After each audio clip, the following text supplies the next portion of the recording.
Hello, it's Beth again, back with a topic I've kind of been looking forward to talking about.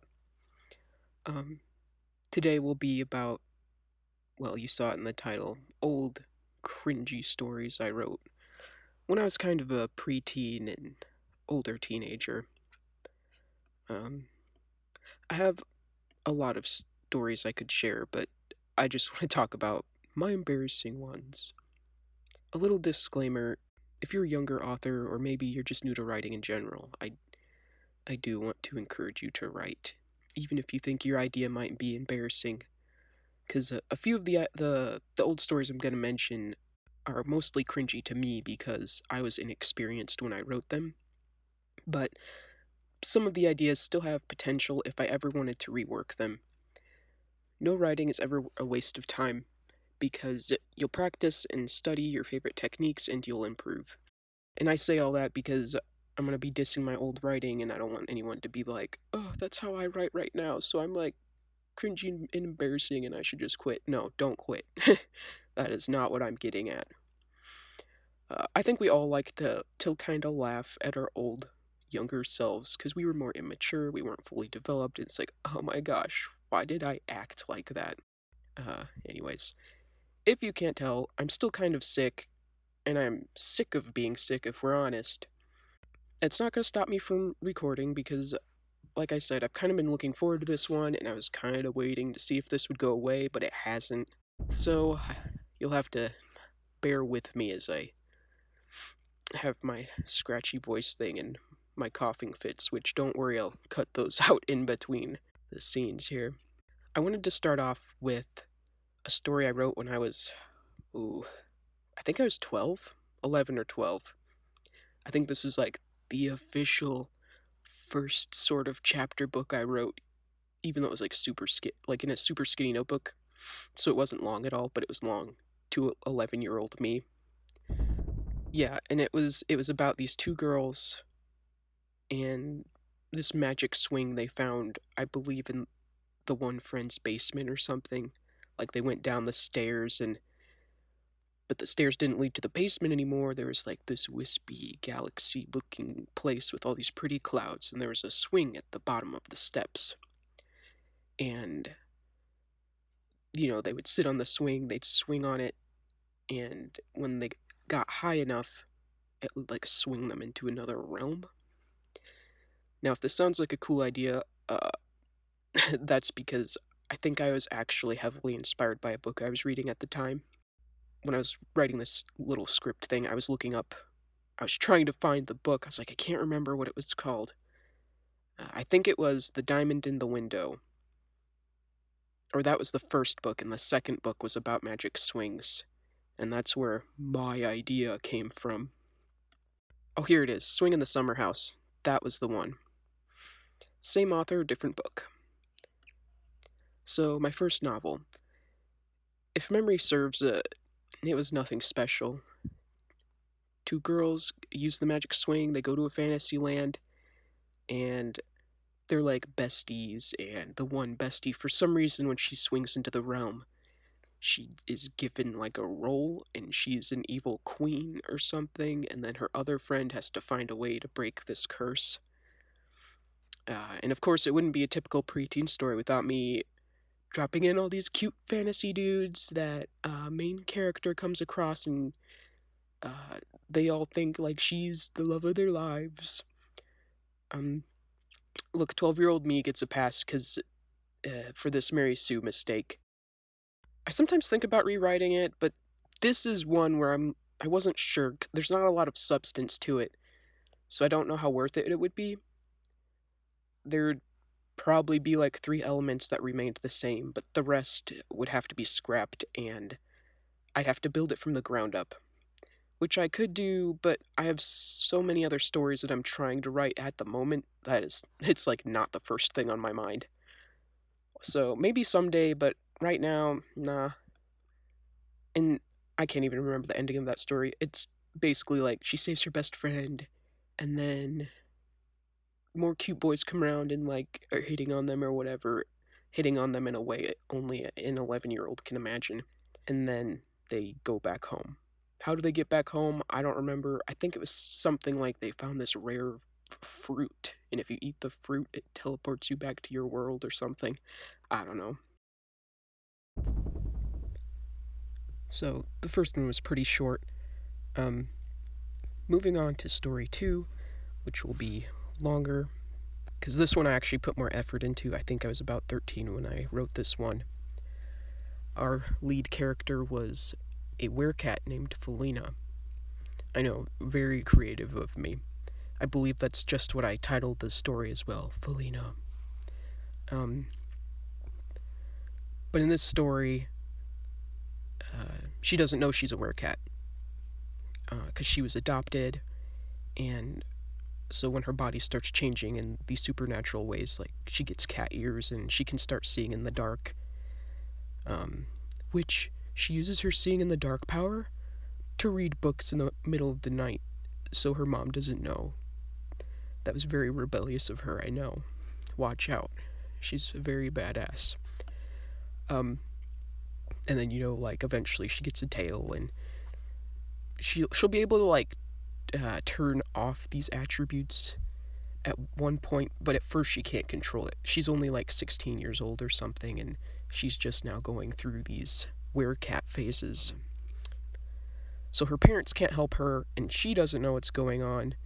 She's just kind of thinking, like, it's almost like a Catwoman situation, like, oh man, it's because I love cats so much, and now I'm going through, like, this, I don't know, I don't want to say cat puberty, but that's just kind of what it sounds like the way I wrote it as a kid. But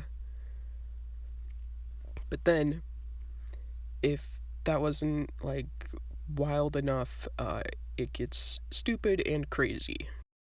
Another supernatural being starts showing up in her dreams, telling her who she is. Like, he's giving her some info on her background and that she's a werecat, and this is what's happening to her, and this is what she needs to be doing, and she's got to watch out because there's werewolves who are after her, because in this world, werecats and werewolves are like against each other. Like, they're big, big rivals.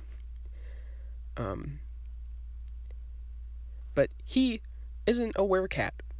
He's like this alien dragon dude.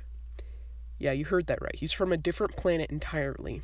So why is he contacting Felina, a 16-year-old out of all people?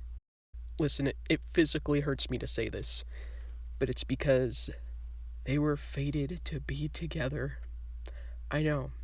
The stars have aligned, and he's now reaching out to her in her dreams. And I don't know if he tells her this, like, right away, like, hey, we're supposed to, like, get together.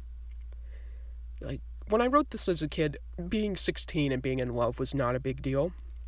But now that I'm an adult, I'm like, oof, got creepo over here contacting a 16-year-old in her dreams and thinking about how they're, like, gonna be all in love and crap. And, yikes. Oh, and if it couldn't get any more, like, I'm so unique and cool, or this connection they have is so unique and cool. He was like the king of this dragon planet, but he's the last of his kind. Blah blah blah. So you know how that goes. He's kind of like her mentor because she has no idea what's happening to her.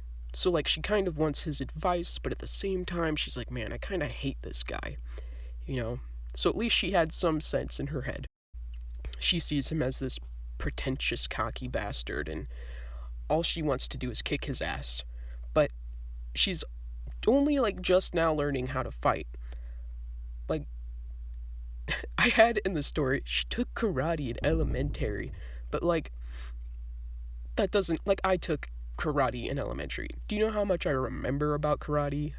Nothing, aside from a couple kicks, which could I still do those kicks to this day? No, most likely not. But anyway, like I was saying earlier, Felina's like 16, so to 13-year-old me, I just pictured her like this super grown up, independent, badass individual. And I think that's how I picture how I wanted to be as a teenager. I was like, man, I hope I'm as cool as Felina, you know. Uh, anyway, she gets lucky, or unlucky if you will, because the day finally comes when she can kick someone's ass. Because I don't think I made this clear, but she's definitely like angsty teenager. She doesn't have any friends because she's so like edgy and cool, but nobody sees her as cool. So she's like this outcast, you know. Uh, so anyway, that's like her mentality, and that's how she approaches people. Cats are so great and my only friends, and I hate everybody else. But so moving on, werewolves actually do find her, obviously in their human form. I'm vividly remembering a scene where she is feeding tuna from a can to cats in this alleyway. I know, very cliche scene. Again, I was 13 and it cut me some slack. Uh, and a car, this big red truck, pulls up kind of near the sidewalk, in view of that alleyway. And she kind of sees it out of the corner of her eye, and she sees people kind of lurking around the car. And it looks like they're looking for something. So it turns out, again, these two people end up being werewolves, and they're after Felina because it turns out she's someone important, of course. Like, she was of royal blood or something akin to that, and her family gave her away to a human family when this war between werewolves and werecats broke out to keep her safe from the violence of their world. And they were kind of hoping she'd be able to live a pretty normal human life or something. So, all that being said, these two wolf dudes find her feeding this tuna to these alley cats, as you do, and they approach her all ominous like, and, you know, we're gonna take you to our leader. He's gonna think we're so awesome because we found you after all these years. We're gonna get all these kudos, and we're gonna rise up in the ranks as like these really badass werewolf henchmen guys. And Felina is like, the hell you will. Except she didn't swear back in the day because I was 13 and my parents wouldn't let me.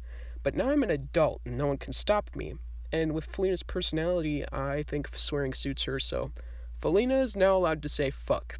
Be free. Sorry, Mom.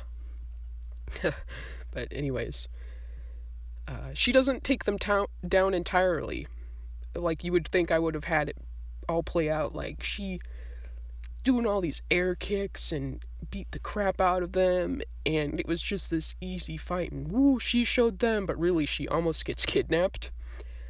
Like she did her best to fight them off, but they were like these two big burly dudes, and she was just, you know, again, this scrawny 16-year-old who's just now figured out she's a werecat. She doesn't know how to use her powers.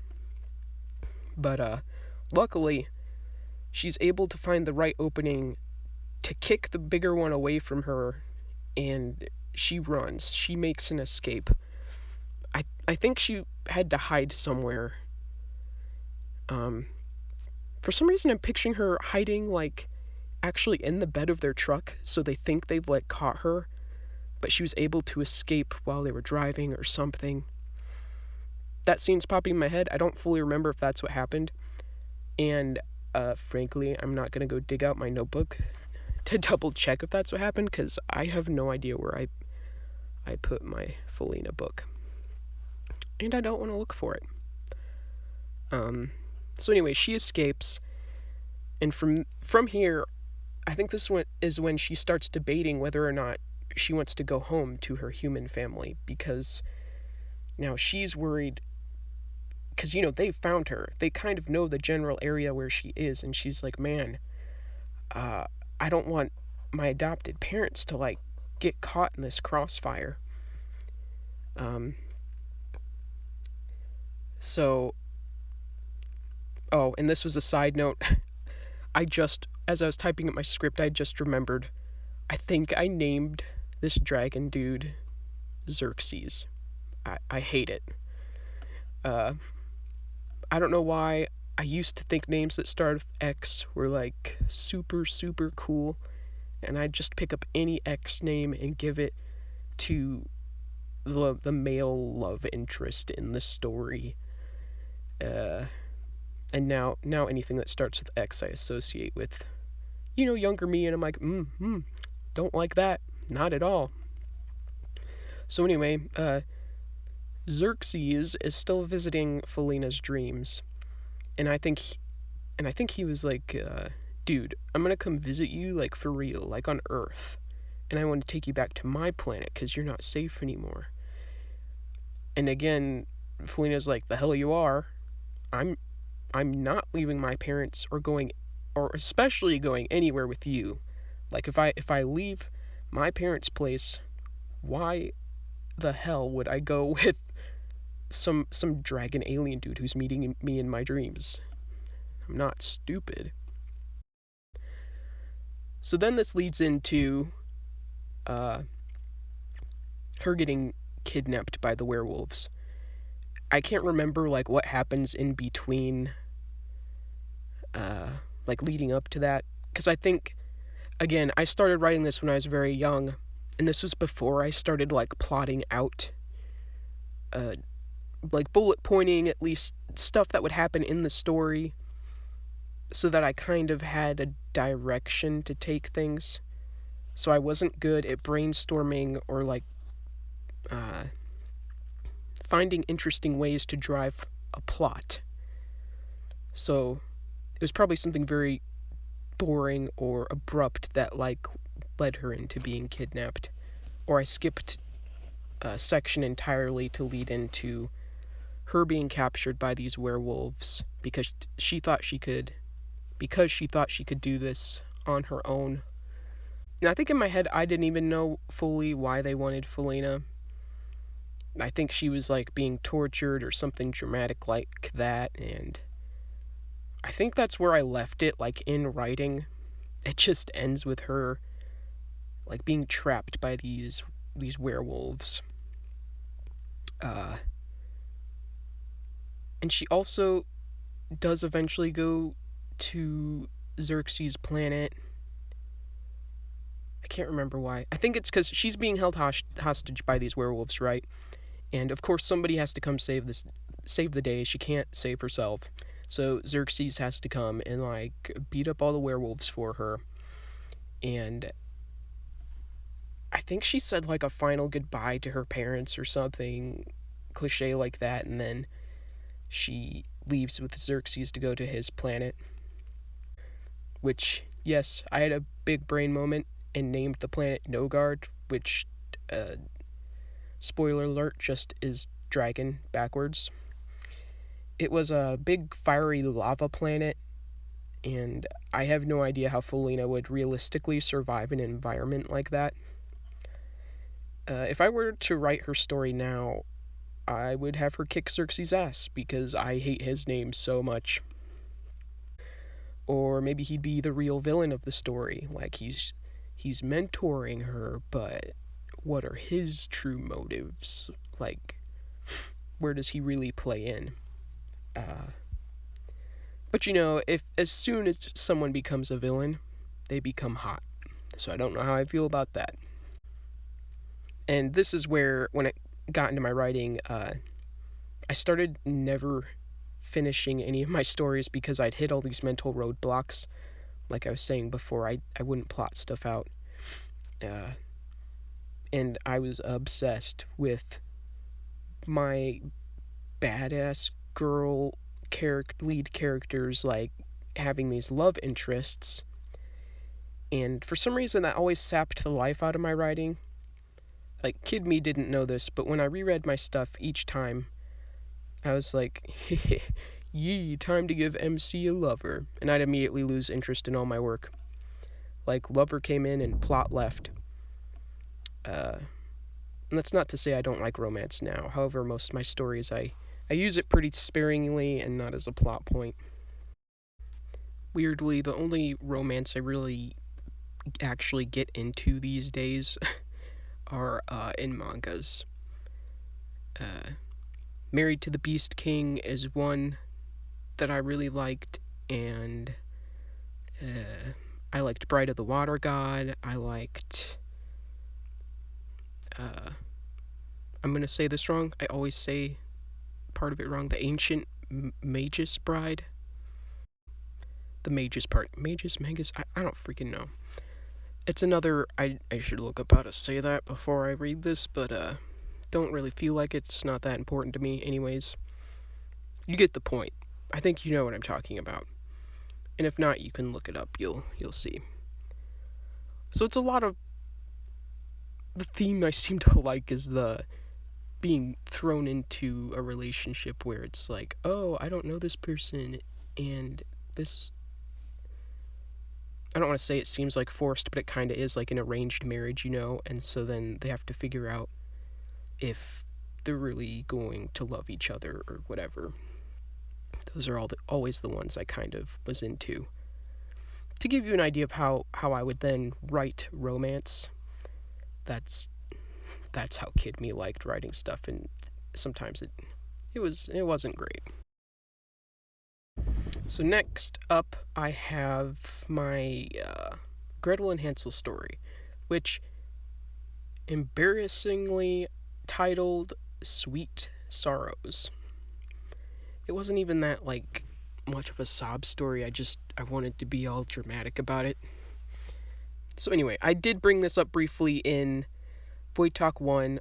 I was initially inspired by the Gretel and Hansel game. I loved the watercolor artwork. It was so beautiful, and it had such a creepy, ominous atmosphere. Like, I never had a game make me feel so uneasy until I played that one. There was just something about it that, like, freaked me out and made me tense, because there were all these, like, graphic death scenes. So I was really trying not to make a mistake, because I was like, oh, I don't want to see Gretel get eaten alive by this humongous spider thing. Like, it was really gross. But at the same time, I was so entranced by it, like I couldn't stop playing it. I wanted to see what happened to this version of Gretel, if I didn't kill her off all the time on accident. But anyways, this one is not a horror. I would consider it like just fantasy. And the only thing it really has in common with the game now is that Gretel is the main character. And I think I said this also in my Void Talk 1, because it starts out with like a flashback, and Gretel is young, and her brother is being attacked by evil stepmother, which I know is cliche, but at this point, it's like a big point of the story to have this evil stepmother, or just evil mother in general. Because for some reason she was like trying to kill them. I need to figure out like a more legit reason why she wanted them dead. I think in my original story it's just because she was this very pompous woman who wanted all these riches, and she wanted to be married to a rich man and have all these things, all these fancy things, but she didn't. She realistically lived in poverty. She lived in this little cabin in the woods, and she had to take care of Gretel, and Hansel and her dad, her real dad, they would often be out hunting for food and whatnot because they couldn't afford to buy things. So, stepmother was very like angry and bitter about her life, and she really took it out on Gretel a lot. Which, when I rewrite the comic, I don't think I'm gonna dwell that much on like the abuse that happens, because I don't know, like it makes me uncomfortable to write about now. Like, I don't want to dwell on it too much. So anyways, moving on. She and like Hansel comes home. She and Hansel are being attacked by the mother because she's got like a weapon of some kind. I don't know. And Hansel holds off the stepmother while he's like, "You need to run. You got to get out of here." because she's crazy. And so she does. Gretel runs into the woods, and in this story, this particular woods they are living in is very unsafe. Like, there's all these fantasy monsters that live in there, and things that would eat humans or just want them dead in general. Which is why Gretel was never allowed to leave the house on her own before. So she's out in the woods and getting attacked by these things, and she has to like climb a tree to get away from these monsters. And this is where Elijah comes in. He is a vampire and a character I use a lot to this day. He and Gretel. I should put up a picture of him. Everyone thinks he's super hot. I never intended for him to be like sexy vampire guy everybody has a crush on, but like all my close friends are like, man, I wish I could smash Elijah, you know? But anyways, Gretel and Elijah do not get together. When I first was writing it, I was gonna have her like grow up, and then like he's got a thing for her. And then I realized how weird that was, because he rescues her from this bad situation and takes her to his place, which is a cave he like carved out rooms in. It's like a house made out of stone, hidden from the little valley of, or village of Vale. So she grows up living with Elijah because she never wants to go back home. Her mom's crazy and she thinks Hansel is dead. And her dad is almost never around, and so she was too scared to go home.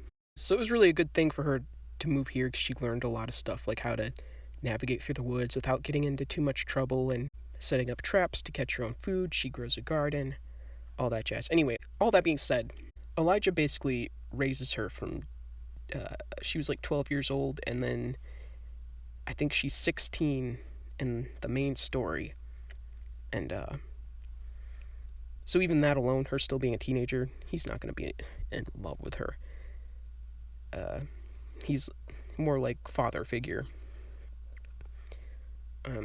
So then that whole story, I don't want to give too much away, because like I'd give you a taste of the intro, but the rest of it I don't want to spoil it, because I do plan on writing like a webcomic of some kind.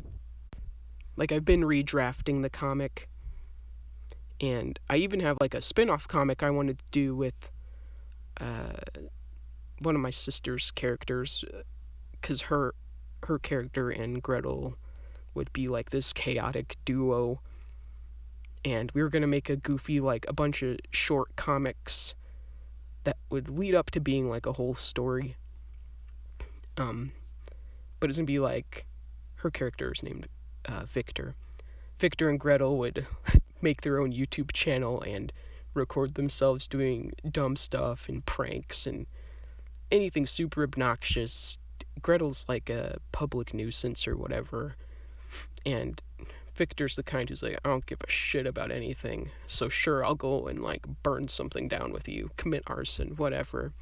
They don't like kill anybody or anything like that. They definitely go to the extreme and push the limits of like, is that really okay that you're doing that? And like, how are you getting away with that, you know? That was like another side story I wanted to do someday.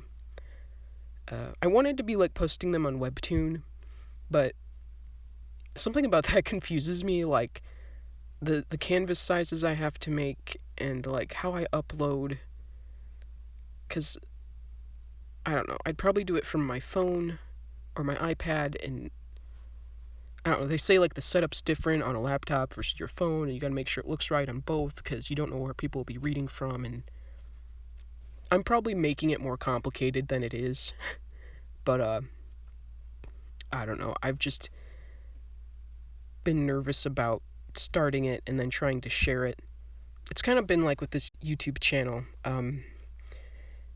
It took me years to finally feel like I was ready to share anything here. So I have to like work up the gumption to actually draw the comic and post it. Right now, I'm trying to have the mindset of like, just post it and forget that you put it up. You listen to it like 5 times to make sure it sounded okay, and that's enough. You post it and you let it go. So that's the mentality I'm trying to have. And once I get into that more, I'll be able to post other stuff I've been working on and not feel so like nervous about it. It's all a confidence thing. I'm working on it. So anyway, back to the Sweet Sorrow story. The whole thing is about Gretel trying to see if her brother is still alive. Because she receives weird letters that like have his handwriting or it sounds like him, something like that. And it's like insinuating he's waiting for her somewhere. And so she's trying to figure out if it's real without Elijah's knowledge, because Elijah's a very cold, logical, blunt kind of person, and he's probably the one who'd be like, those are probably fake. Like, stop pursuing that, stop being an idiot. And he would thwart all her progress. So she doesn't tell him about it, and she tries to find Hansel on her own. And that's what the first story's all about. So I think I said this in Void Talk 1, but definitely she's a little more serious or mature, I guess, in this story. Like, she's still definitely goofy, but not to the same extreme that I portray her in many comics I do. Because I'm thinking after all the stuff she has to go through in the second book, that's when she'll finally feel free to be this eccentric self. Someone to be feared. And not like a scary be feared, but like a she will fill up your sock drawer with soup when you least expect it, and she'll feel no no remorse kind of fear. Uh, very very public nuisance of her. After that explanation, maybe you're wondering why this story was an embarrassing one to share, aside from the title, of course.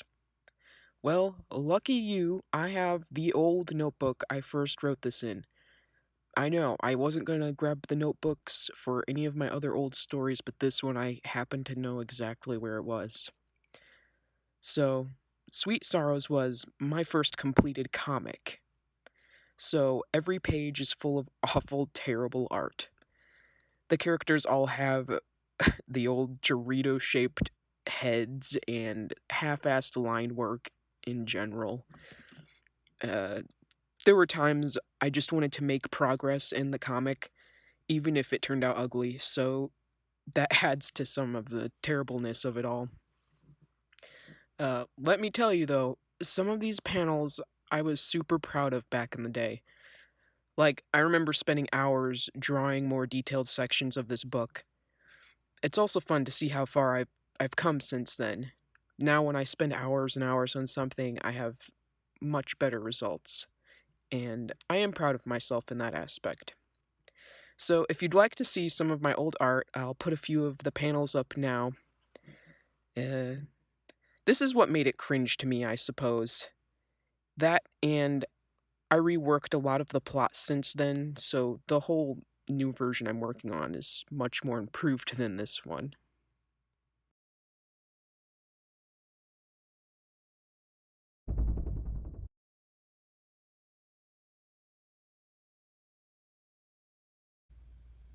No, why does she have a butt-shaped head? I hate it so much. And the Dorito face. Ugh. He's got that Roblox body type going on here. This is a quality angle, if I do say so myself. Oh, she was 18 in my comic. Well, that's changed now. She's now 16 in the first story I'm writing. Elijah, what happened to your neck? The hair were just scribbles I would draw. This was like peak humor for me back in the day. You can tell I was reading a lot of goofy mangas at the time. I feel like that kind of has the same humor. Why does his chin go down so far? Oh my gosh. That's so awful. I feel like this is a good Gretel being summed up here. I came home late because I was trying to find you a hot date. If you can't tell, she was not trying to find him a hot date. She was lying. Anyways, not that you care about all that.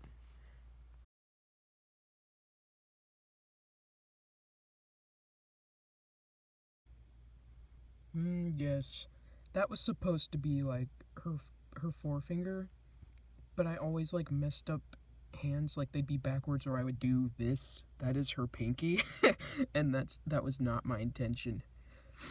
Also, is Elijah flipping me off? I just don't even know. Here's a good example of panels I was proud of back in the day. You can tell they're not like horrible, but definitely my line work wasn't great. I didn't really know how to do hatching, and clearly my environment drawing skills not the best. I think those were supposed to be like a cave rocky stairs she was climbing down because it's attached to the cave.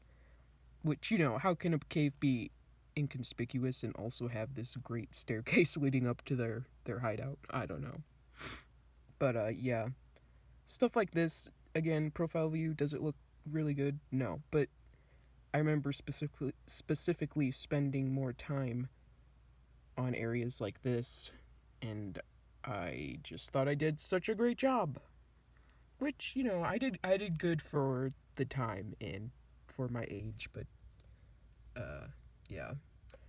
It's not great for my eyes to look at right now. Ooh, what's this? She found the candy house, which looks like it was drawn by a 12-year-old. And I don't know how old I was, 16, 17 when I wrote this. Oof. A few more panels, I think. Again, I spent more time on. The classic me, I'm not actually going to draw the background, but there's the door. You can tell what's happening. She's peeking through the door. Not a horrible side view, but definitely looks like she's almost got crimson chin going on here. More Dorito-shaped faces, and she doesn't have any ears. Sheesh. But yeah, like this one, the way that face is detailed, I think I spent more time on that. And that hatching was probably harder for me to do back then, and I probably thought I did a really good job with that when in reality, those are scribbles. Wow, great hair, my friend. Also nice lopsided eye. Elijah, I'm keeping you in my thoughts and my prayers. What is going on with your hair? And I think this would be a good example of it. You can see where I'm starting to give up on the quality aspect of this comic. Gretel claims to be the master prankster when it comes to, pranking Elijah, but I actually think it was me. Look at how I portrayed him. Look at this. What is that? Why did I do that to him? And also, that's Hansel's head. Why? I did not draw the rest of his body. You can tell, definitely, obviously, this is where I gave up.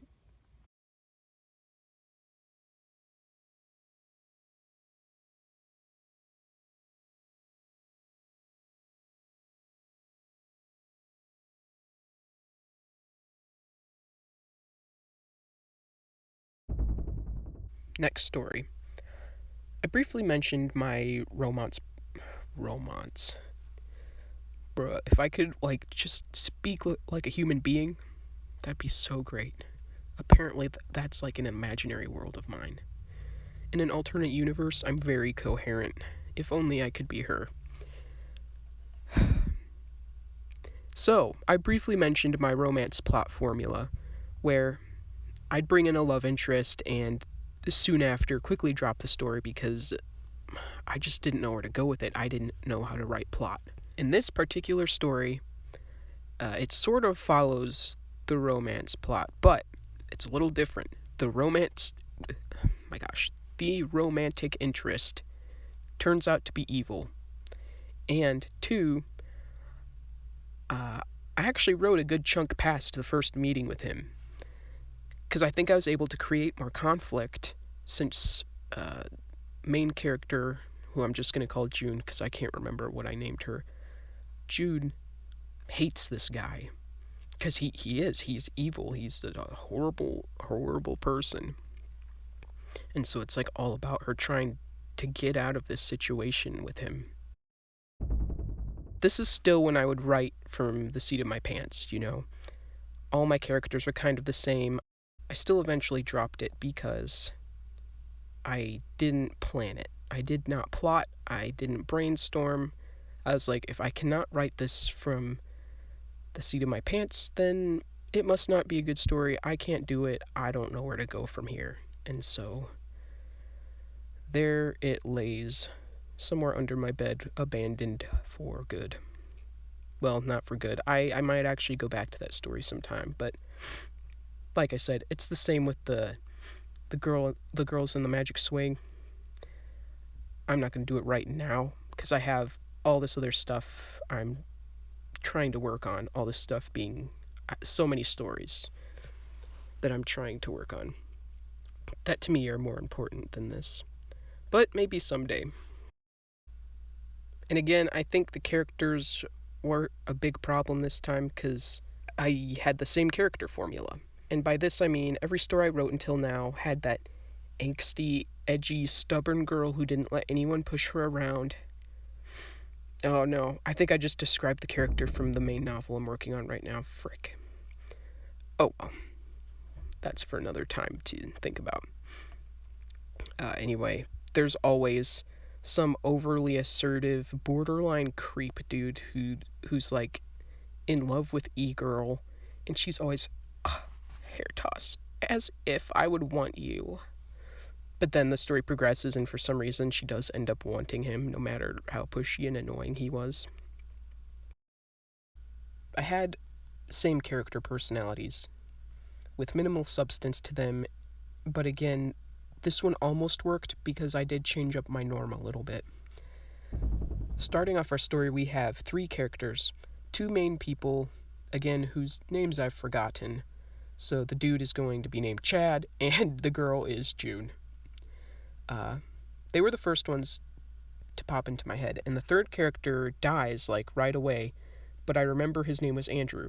He must have stood out in my mind since he was a character I've never written before, which is some senile old man who a few years ago helped Chad and June escape Earth. And this is like a sci-fi story, sci-fi fantasy, whatever. And Earth had long been overthrown and destroyed. Not like it exploded, destroyed, but like everything's in shambles. By evil alien dude who I'm going to call Eid. E-A-D, henceforth. I think Eid was looking for a planet he could warp to be like his old planet, like climate change, different gravity levels, so on. But with all the changes he made, it still wasn't suitable to him for some reason.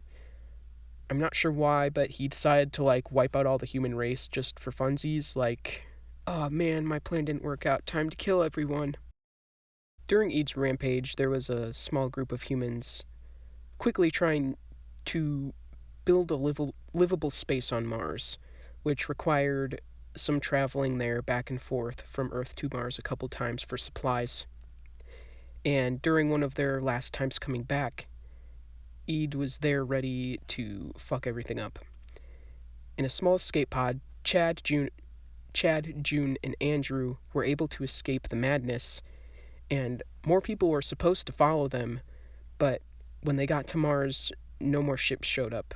A year or two passes, and at this point, they've come to the horrifying conclusion that everybody else on their team must have gotten killed before they could escape.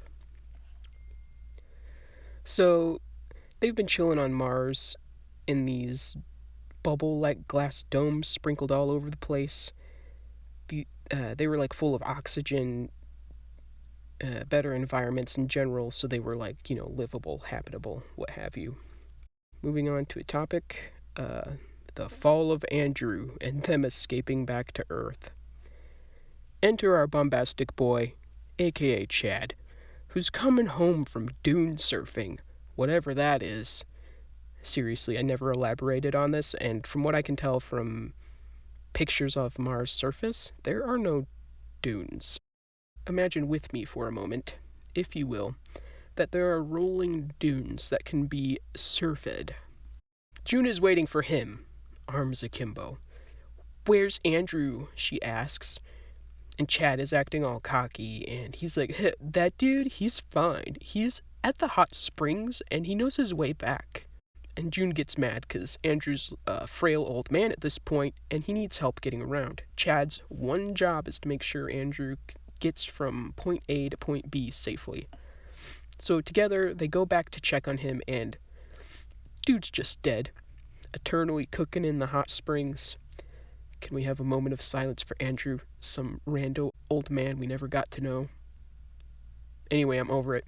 Next in the news, Ede is on Mars, and it's insinuated that he's the one who killed Andrew, and he's here to put an end to the last of humanity.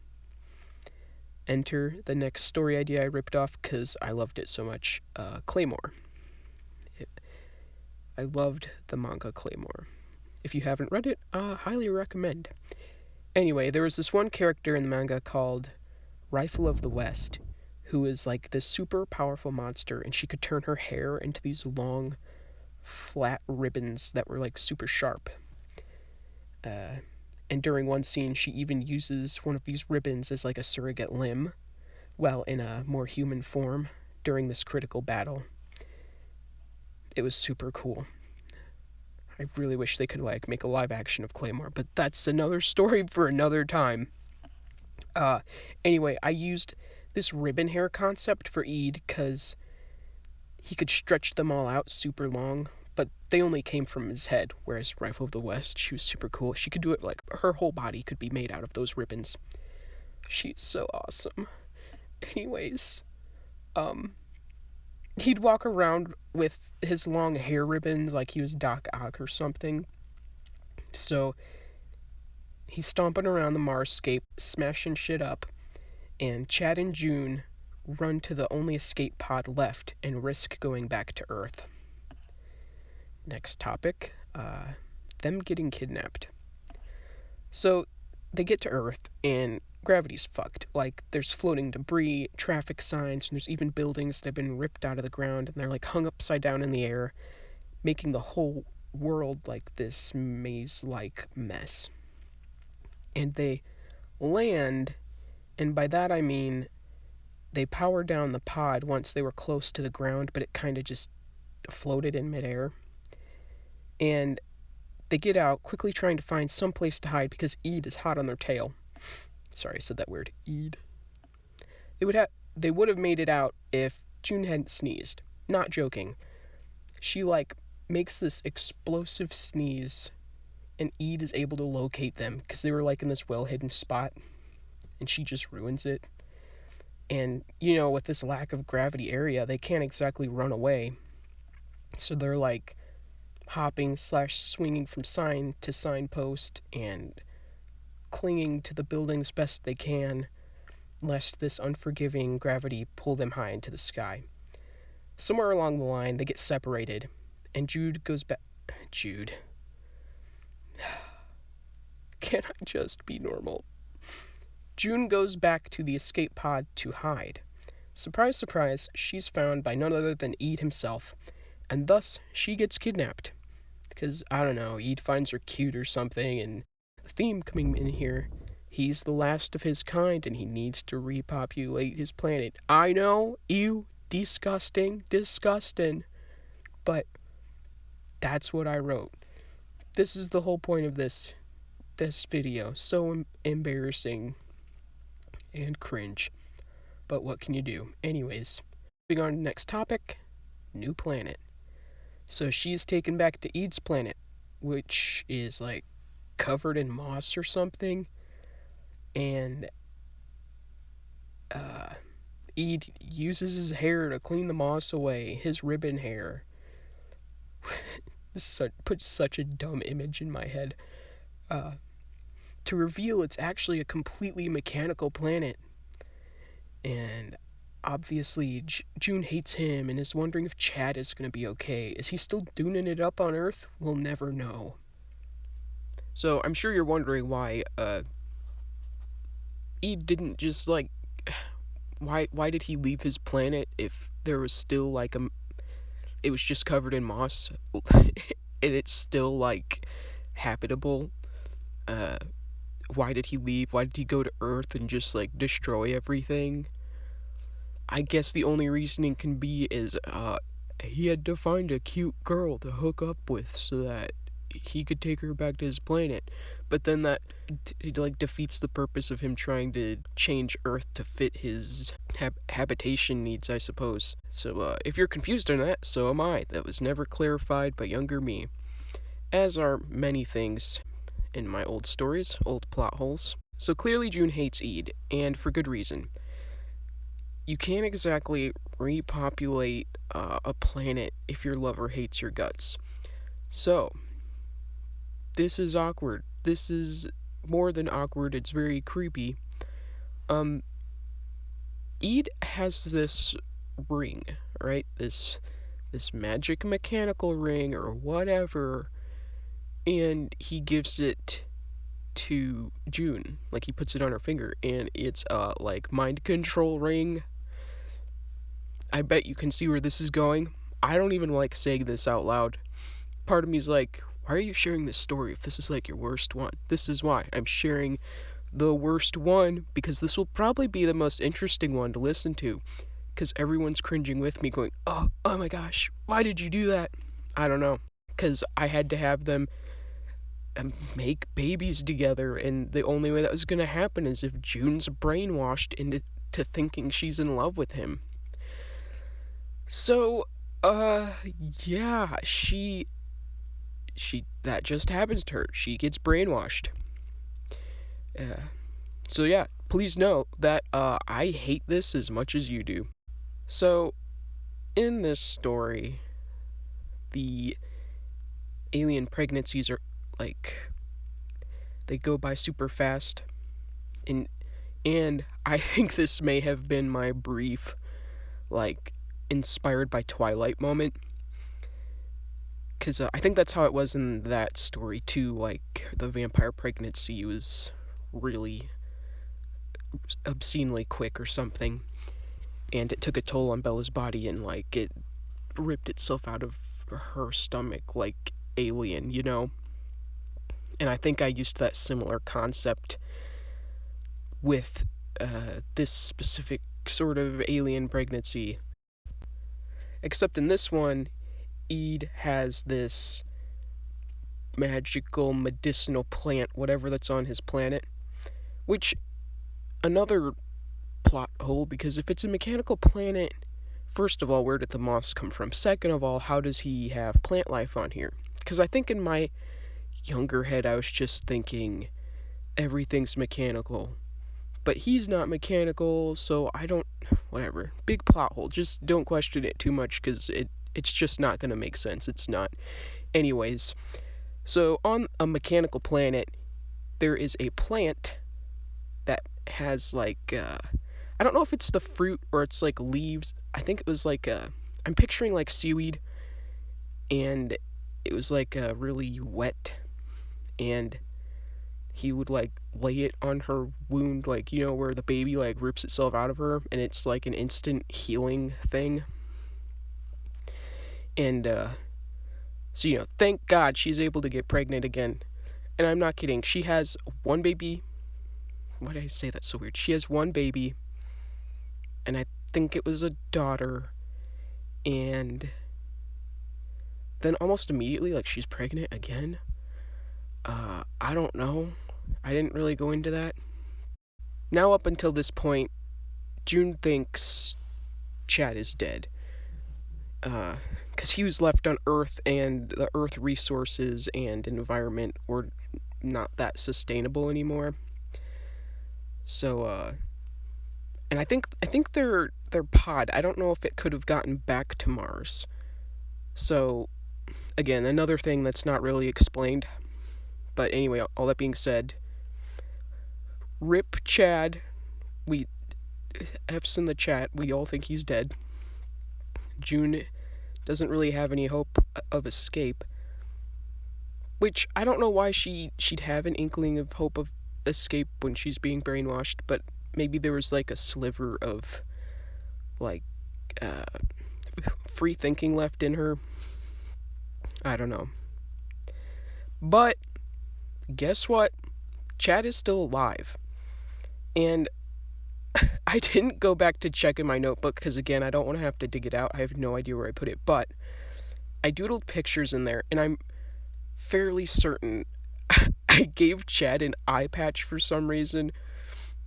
And I don't think that was ever explained. I just needed him to look a little more rough around the edges because, he was stuck on Earth for so long. And then he went through all this work to fix up the escape pod, and then he somehow managed to track June down. And then I remember I drew a picture of him peeking through the window on the castle she's trapped in, and thinking back to it, I think she was like floors up. So I'm like, how is he like peeking through the window when there's nothing to stand on and she's like 3 stories high, like whatever. Just something funny to think about. Anyway, Chad makes himself useful for the first time in his life, and he's able to like sneak in and get the ring off of her before brainwashed her starts to panic and like call for Eid. And as soon as the ring's off, she's like, oh my gosh, Chad, you're here. And like they hug, and it's this really great moment. But then, Chad sees she's pregnant again, and he's like, what is going on?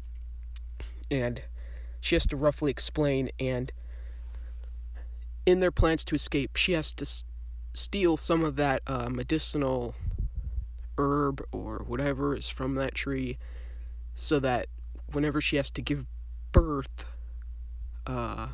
she has that to heal her at the end.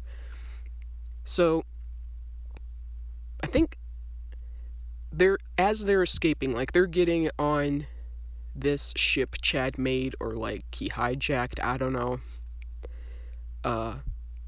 Eid sees them leaving, and he's like starting to chase them down, and it's like just by a hair he misses the ship. And then almost as soon as they're up in the air, like June is like, oh my gosh, the babies are coming, and it's another gruesome pregnancy, and Chad's kind of freaking out. He's like, holy crap, there's like a hole in your abdomen, what am I going to do? And she's like, just get the herbs and put it on me and I'll be fine. But it turns out she had twins this time. And I forgot to mention, they didn't take her other daughter with her. I think Eid was like keeping a really close eye on that baby, and there was no way for them to get her. So she does have these 2 twins, which I'm trying to remember their names. That was something dumb, like, no, not dumb, but it was like Ray and I don't know, another R name. One which I think was inspired by a character from Mortal Kombat, and then another one which was inspired by a manga I was reading at the time, which was Fairy Cube, I believe. I can't remember the lead girl's name on there, but I'm pretty sure I named it after her. Now the babies are born, June is healing up, and now they basically spend a couple years on this ship. And I don't go into detail about their life on said ship. It's just kind of like it cuts into the future, and same with the pregnancy being fast, the kids grow up fast. So once they reach this 2-year mark, the kids are like, I don't know, I want to say maybe like 8 years old or something. Like in human years, they would be 8 years old. And they finally find a planet. Don't ask me how I know. They knew it was habitable. I have no idea. But they're like, oh, that's the one. We finally found a planet to land on. And so that's what they do. They land on this colorful, neonish, typical alien planet kind of thing. And another thing I'm remembering is they were eating, like, I don't know how they had astronaut food, but they were like eating that, and they were all like, oh, I'm so glad I don't have to eat that anymore. And they're just like eating the first fruit they come across. And they were incredibly lucky to not die from eating an alien fruit. But that being said, anyways, that was a big thing that stood out in my head, is that first thing they did, beeline for the first tree with fruit on it, and they started eating it. It was mainly the kids, I think, but whatever. Anyways, so they're on this planet, and they're not even there that long, and guess who finds them almost immediately? Yup, Eid. And I don't know, I guess he hitched a ride on the back of their ship or something, whatever. But it wasn't just Eid. He brought the firstborn daughter with him too, who has already grown up to be a young teen, maybe 13, maybe 14. And I think this might be where I left the story off, like in writing. But what I wanted to do was that rivalry, that sibling rivalry, because the twins are essentially good. They were raised by Chad and June, and so, they've got morals and they're nicer people or whatever, whereas the firstborn daughter, which I think I named her Celeste or something. Anyway, Celeste is very, like, she seems nice, but you can tell there's this, like, coldness to her. And I think she's angry about her mom abandoning her, because that's the story Eid told her. And Eid has raised her to be sort of vicious. And, since Eid knows his kind, he is one of his kind, obviously, he, like, knows how to work their power, and he knew how to teach her how to use her ribbon hair and use it to their advantage, and, like, how she can properly fight people and world domination, all that stuff. So she's got a leg up on everybody else. But the twins, they obviously love Chad and Jude, and so they want to protect them, but they don't know what they're doing. But really, they're the only ones who can stand up to Eid and Celeste. So that's what I was going to do. It was going to be like this tough journey of the twins figuring out how they could one-up Eid and Celeste and somehow manage to take them down, or at least, like, slow them down enough so that they could get back on the ship and escape, and hopefully this time lose them for good. But that's where that one ended. Well, that's where it ended in my head. That was the story I was going to go with for that. I know it didn't seem like a lot of stories I went into, but as I've said before, a lot of my old stories followed that, like, a similar formula. So for me to go through and explain every cringe story I wrote as a teenager, it would basically be like a repeat. The main things being, again, like, the edgy girl meets overly assertive boy, they embark on some kind of journey and end up falling for each other. But they never really reach that point because, again, I would drop this story because I'd lose momentum and inspiration, and so I'd start a new story which was basically the same thing. The same plot, but, like, a different area. Like, I had a different one that involved an alien BF, and then I had a cooler one which was, like, about a carnival. That one might have had more potential. But that was a long time ago, and I was trying to actually involve some of my friends that were online at the time. uh, I wanted to make a story with some of their characters, and it would just be fun to see them all interacting together. But then there was a lot of pressure on me to involve like 20 plus characters at this point. And it's not like some of these people weren't even like my close friends. I don't know if you ever heard of Sketchstar. It is a long dead website, but it was a popular thing to make series, like cartoon series, because it was like an animation clip studio or something. Uh, I was never super great at animation, but I could write stories, or I mean, that's what I like to do is write stories. So I thought it would be a great idea to start my own series called Carnival Kids. And it was all about these kids who, shockingly, went to a carnival. And I'm pretty sure it was like they each had some ability or like a trait or something that maybe they didn't know about, but once they got to the carnival, like it was something that came in handy to them, or they did have some kind of power that like awakens when they're in this carnival.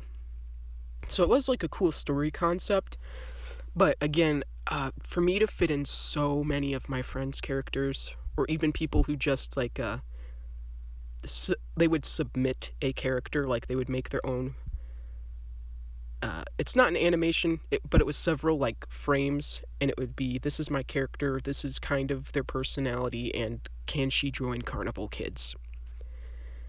And so that was one that had potential, but I was so pressured to get everybody in there and try to put in a new character every time I put out an episode, because I wanted everyone to be a part of it, but there was something about the pressure to even just like finish it. Well, people want you to finish anything, but it was just a lot. It was a lot to take on. I bit off more than I could chew, and I I was not as experienced of an artist back then, and to be drawing like carnival backgrounds and making this in-depth plot, um, it just wasn't working. It really stressed me out, and I only got like 2 episodes in and I had to drop it. But I was thinking that might be something fun to go back to one day. Uh, so I suppose that's the only other really notable one.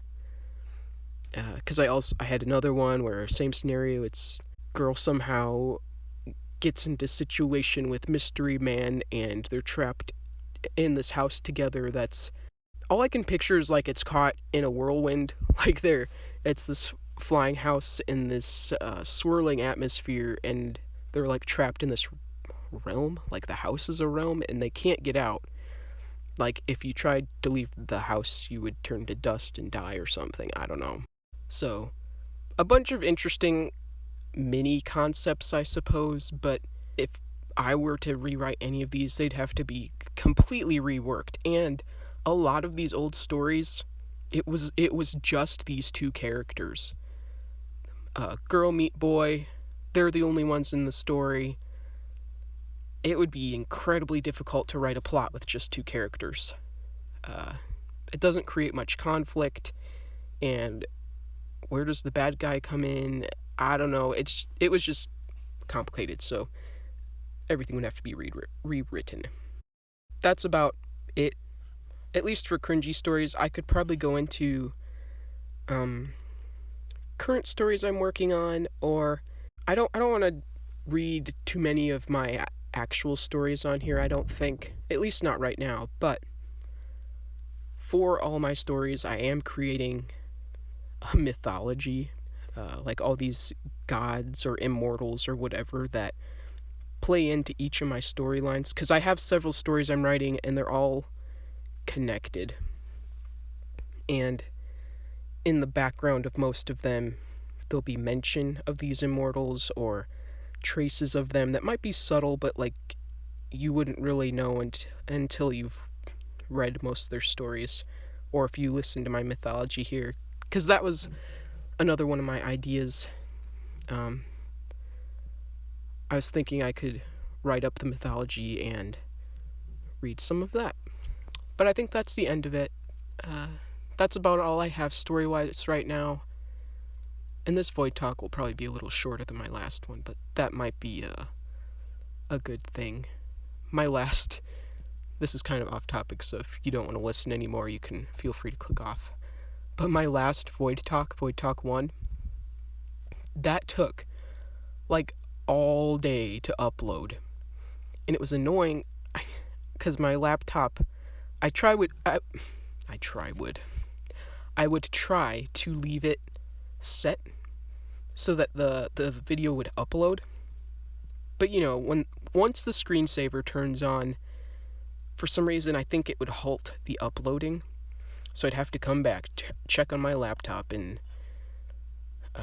fiddle with the mouse so that it would turn back on, and it would continue to upload. So it might have gone faster had I been around to keep the screen on. And I know there's something somewhere in the settings where you can turn off said screensaver, but I've tried looking for it before and I can't find it.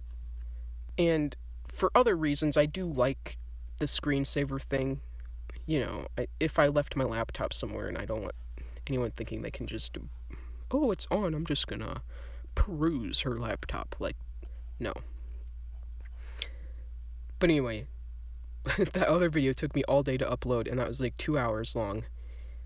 So hopefully if this one's just 1 hour, or maybe a little bit over an hour, over under, it will be a faster upload. That's my hope.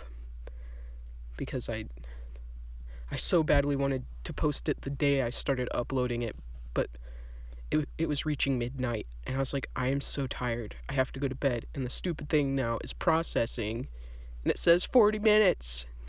So at that point, I was like, I'm just going to wait till tomorrow. I'm putting it on hold, and I'll come back to it. But with that out of the way, I'll leave this here for now, and I'm not sure what my next video will be. I just had these 3 lined up, and now I have to think of what I want to do for my next topic. So I hope you enjoyed listening to me ramble about my old stories. If you want to talk about any of your old stories in the comments, please do. I would be interested to hear your embarrassing stories as well. But as always, thanks for listening. Bye. Psych, I bet you thought it was over. Enjoy this little outtake where I thought I had stopped recording, and I didn't. Here's where I can't fully remember what happened to her. Oh my gosh. Gosh dang it, I thought I paused this. My phone is out here to destroy my reputation. Frick you, phone. Now I have to cut that out. What is wrong with you? Ugh. And I completely lost my train of thought. How does that make you feel? You don't feel anything. You're stupid technology. I hate you. I can't believe that happened. And I'm not even bothering to pause it now, because what's the freaking point? Man. Okay, so. How did a burp completely throw me off my groove?